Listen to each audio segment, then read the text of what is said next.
Yeah, it was just amazing. When you called me over there and you said you potentially had a suspect or a suspect in the camera, um, it was very exciting. And you asked me to walk down this hill and go out into the meadow, but give you about 20 feet. And I was hoping, that, I didn't really know what I was uh, about to, I didn't really know what I was about to see. I really didn't know if I was going to see anything. The best of my knowledge, I was thinking, well, maybe he just wants me to walk down there to scare this thing and to maybe get it to move. And I really didn't know I was going to have a sighting or an encounter at all. But let me tell you, my nerves were definitely on edge. Uh, you asked me to walk down the hill and give you 20 feet, and I was terrified. I really was. I was like, terrified. Give me 20 feet, man. Just give me 20 feet, man. 20 feet is what you asked for, and I was terrified. But I knew once I walked down the hill, I was really committed. And once I did walk down the hill, I didn't feel all that bad. I was scared. So I started to proceed and gave you the 20 feet. Obviously, the 20 feet wasn't enough. Yeah, I said, hey, take a few more steps. Hey, that's okay. I had to get comfortable. You know what I mean? I had to get comfortable down there, and I didn't want to be scared. So I was taking my time, and with you guiding me, I felt pretty comfortable. I didn't think you were going to let me get into anything kind of dangerous like that, or put me right up against it. So, yeah. As I proceeded, in this meadow, there are just giant clusters of these. What are they? Palm bushes? What do you call them down there, Mark? You can repeat that. They're saw palmettos. No problem. Start over slowly, okay. And just go from there. Okay. So I'm walking down there, and I come into this meadow once I come down the hill, and it's a vast meadow. We're in an elevated position, and everything around us is down.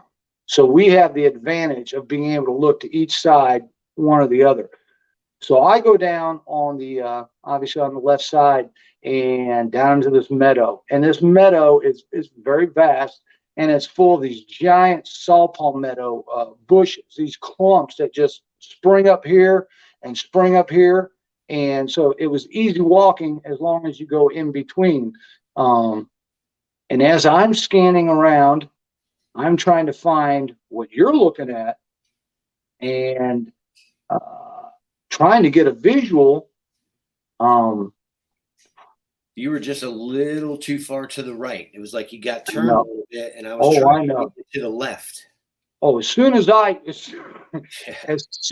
went to the left, believe me, I knew I was in the right spot. It was just something about it. As soon as I turned to the left, it was just like everything hit me at once. It was just like something ain't right. I couldn't really understand what I was looking at yet, but I was like, oh wait, something's off here. It doesn't look like this bush. It doesn't look like this bush. There's something going on here.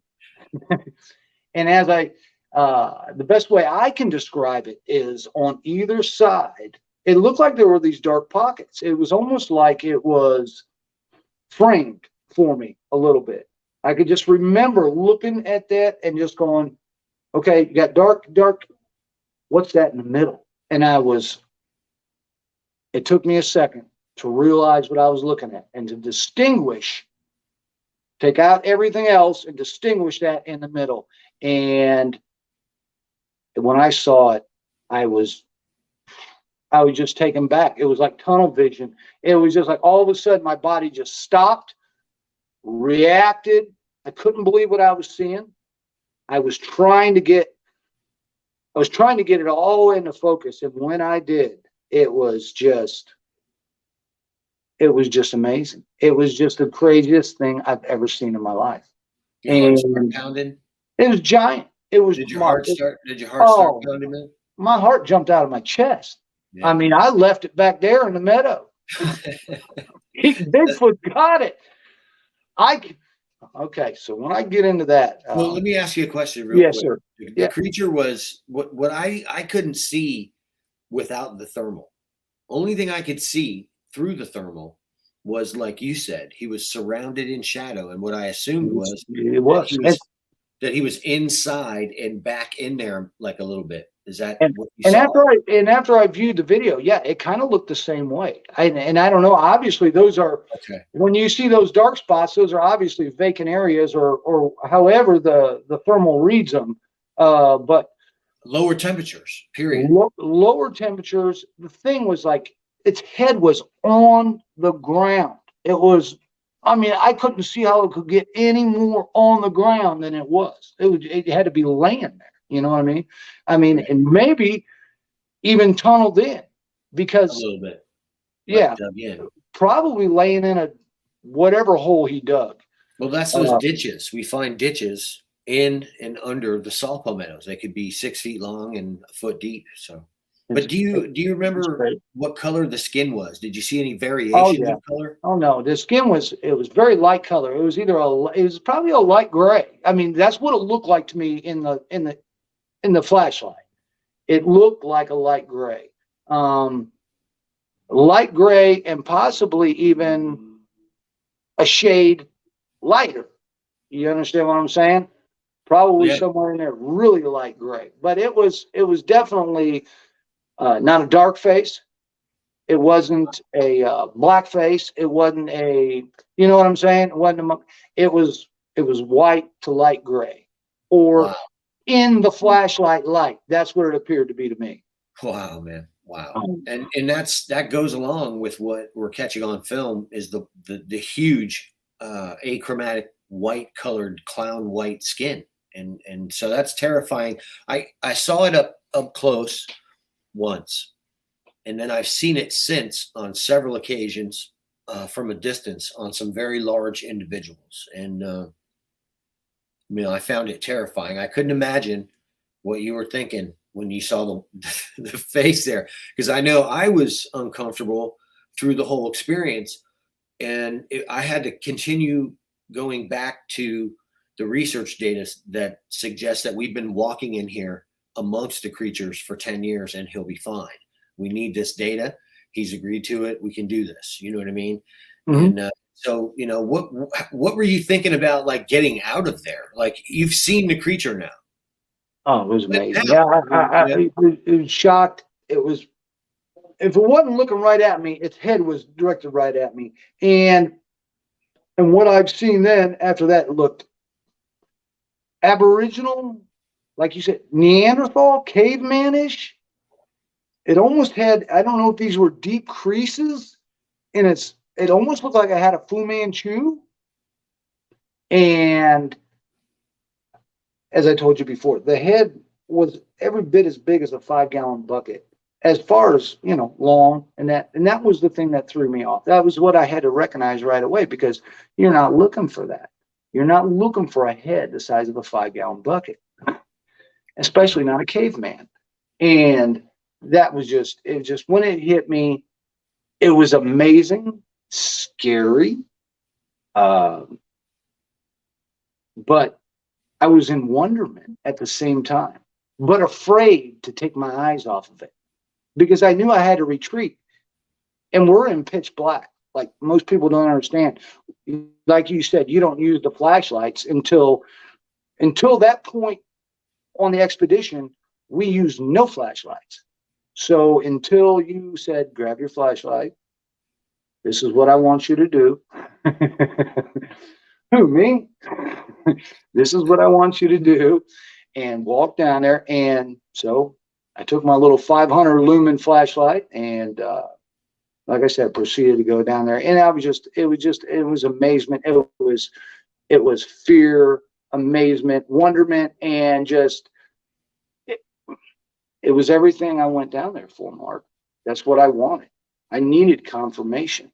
I needed confirmation on my end. After all the experiences I've had in my life, this is what I came for. Right. And When I was down and I shined that light on him, oh, my heart just about jumped out of my chest. And I had no idea, like I said, I had no idea what I was looking for. I didn't get to look in the viewfinder before I went down there.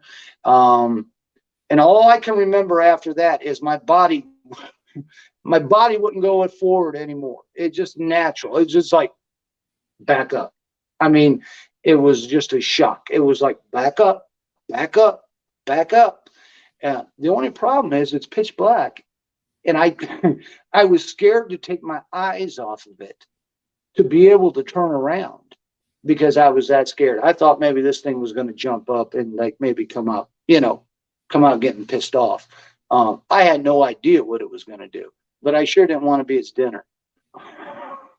So, I hauled ass out of there. I mean, I finally got the courage. It was hard to get the courage to actually break sight and turn. That's how scared I was. I saw that, and I was like, when I saw that, and when you answered, the right question was like, how big is it? Because I thought this thing is 10 to 12 feet tall, and if he says something like really big, I'm just like, why are you even standing there still? You know what I mean? So when I said that, I was like, why are you still standing there? Go, what are you doing? Because the reality of the situation is I think you were stuck right there for a second and unsure of what to do with that thing there. You know what I mean? So I was glad to see that, you responded the right way. And I was watching the creature the whole time. I never took my eyes out of the thermal the whole time. And you know something? That creature just laid there and watched us. Oh, he walked, yeah. His eyes darted back and forth from you and the flashlight. He was squinting really hard. I imagine when you were looking at him, all you saw was him squinting and some dark stuff underneath in here, probably, huh? Well, I was shining a light in his eyes. That's probably the same thing you do. You know what I mean? Absolutely. Yeah. Oh, and they are, so they say they're light sensitive. Because when I was talking and using a Native American phrase, he literally, I saw his eyes open. When I originally first looked at him and went up the hill, I thought his eyes were closed, and I didn't actually believe it was real. I was like, there's no way this thing is huge. And I was like, there's no way this is real. But after I started talking to it and it opened its eyes and smiled, I was like, whoa. It didn't necessarily smile, but it went from a frown to something else. Yes, I agree. After I saw that, yes, I agree. It did. Yeah. The expressions changed in the video. But as far as I'm concerned, it was the most amazing, very frightening. I knew that it was going to be. I knew that it was going to be.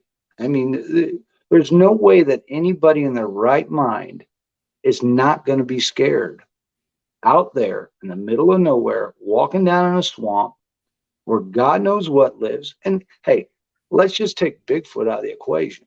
You got gators, you got hogs, you got this, you got that, you got a million things out there, and we're out in the middle of nowhere. And it's just, it was just an amazing experience, and there's no way in hell that what I saw was not real.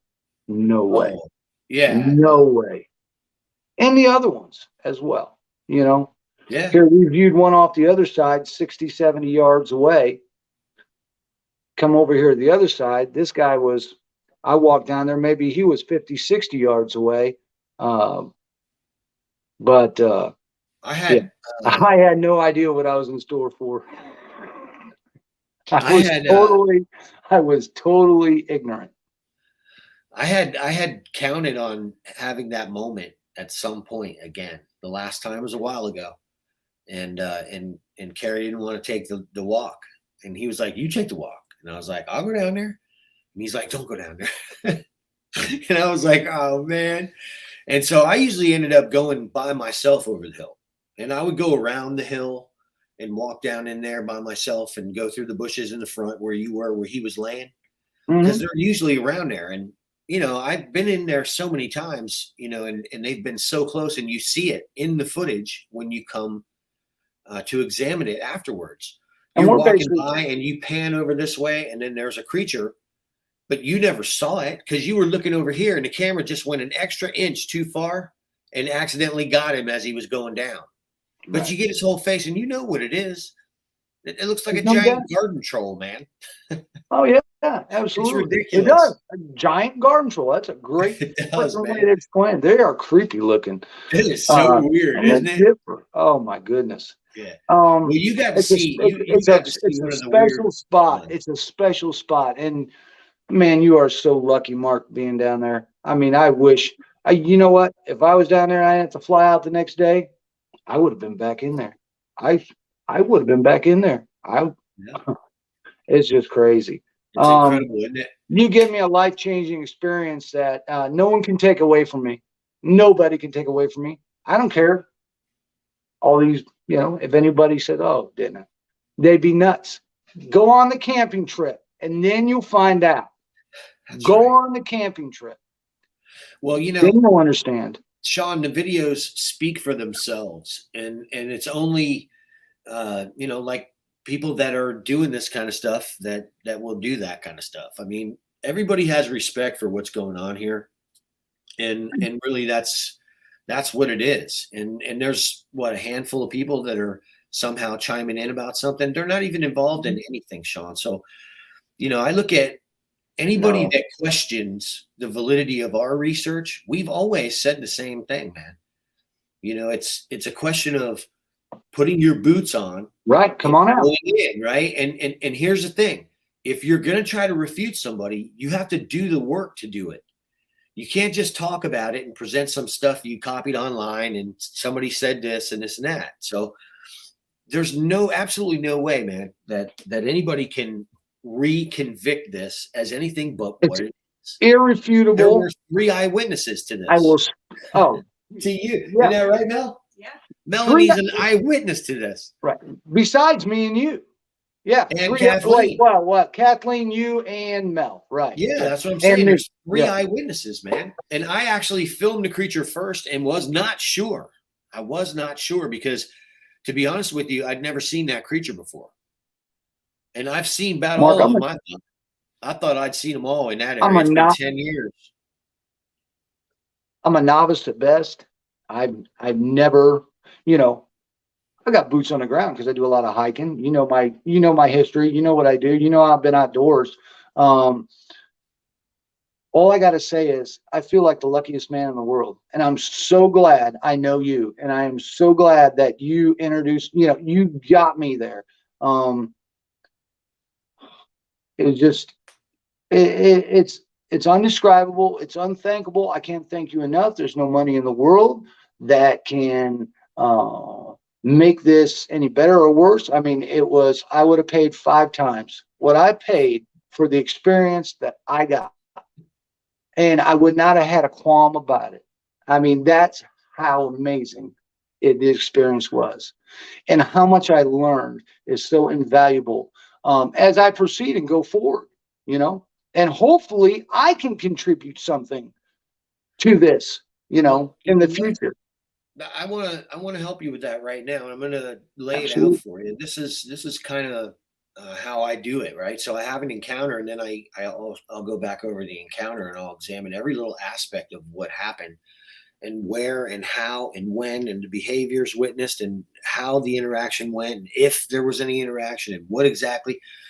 And do you know that what just happened has happened, like I said, many times in the past, but your encounter is probably the most had type of encounter by people in the United States or the world over with these creatures, only they don't know they even had it.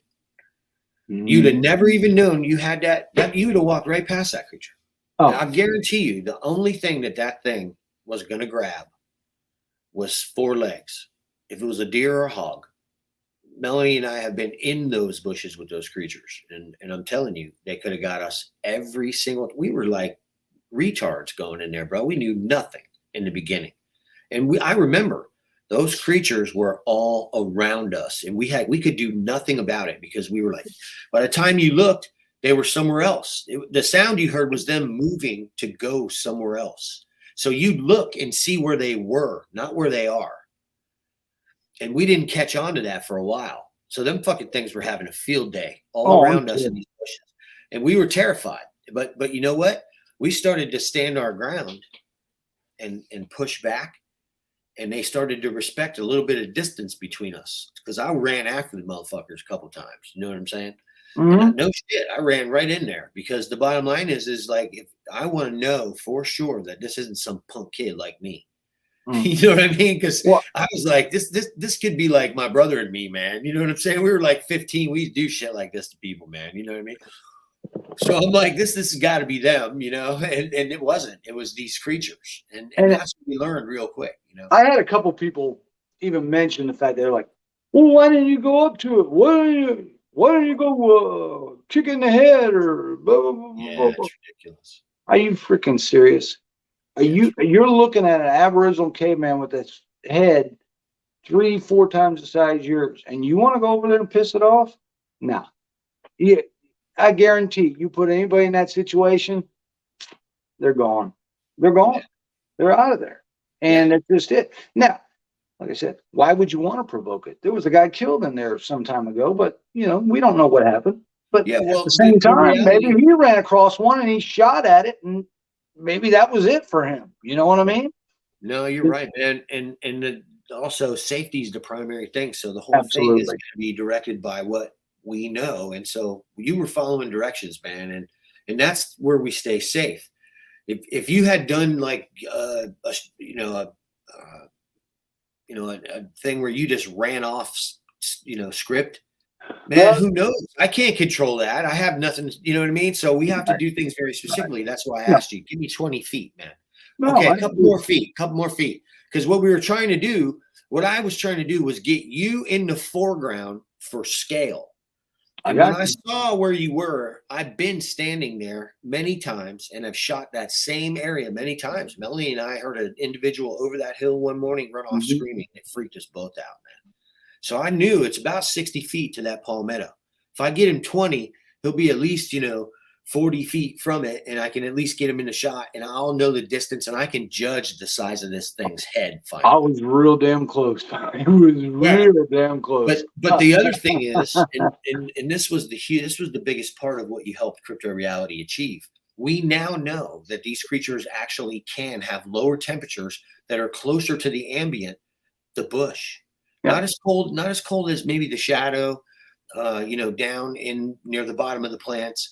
But off the ground, some of these creatures are really big, and if they've been, like we discussed, laying in there, they could be cooler. But the fact that they are, and you've shown that before, Mark, is telling. You've shown that before, and here's the data. The data keeps coming back the same, and it's just more data, data, and it was interesting. It keeps coming. What's interesting is it was body temperature regulation theory that got me into the right areas, because it was 100 degrees one day, and I was like, it's like breathing underwater, man. I was like, I got to find some shade.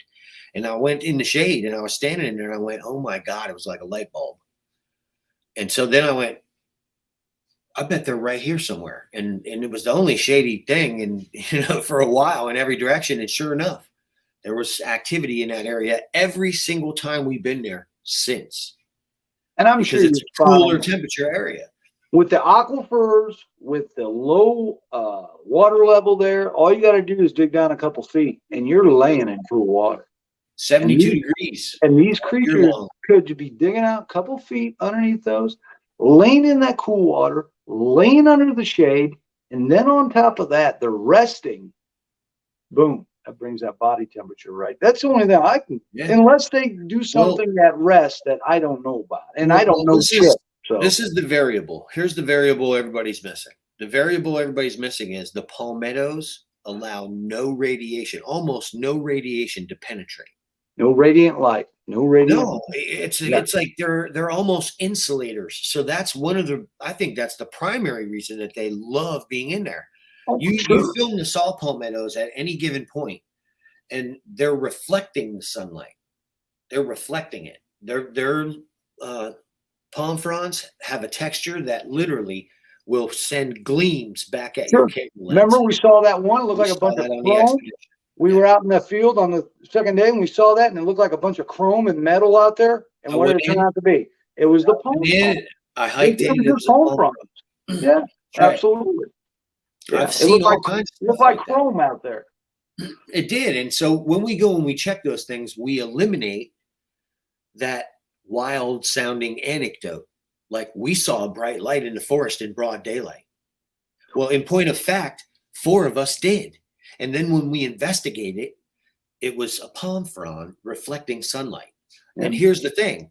I've been talking about how palm fronds reflect the sunlight, and the temperatures under the palm fronds are why the Sasquatch have been digging in there. So the largest saw palmettos and the largest cabbage palms will be the areas, but saw palmettos in particular are the ones. The saw palmettos are, they keep those creatures cool. You can, when you go in there and you start going through what they've been digging, the whole place stinks like them, first of all. And there's no hoof prints. It's not hogs. It's not hog roots or, where hogs are bedding down.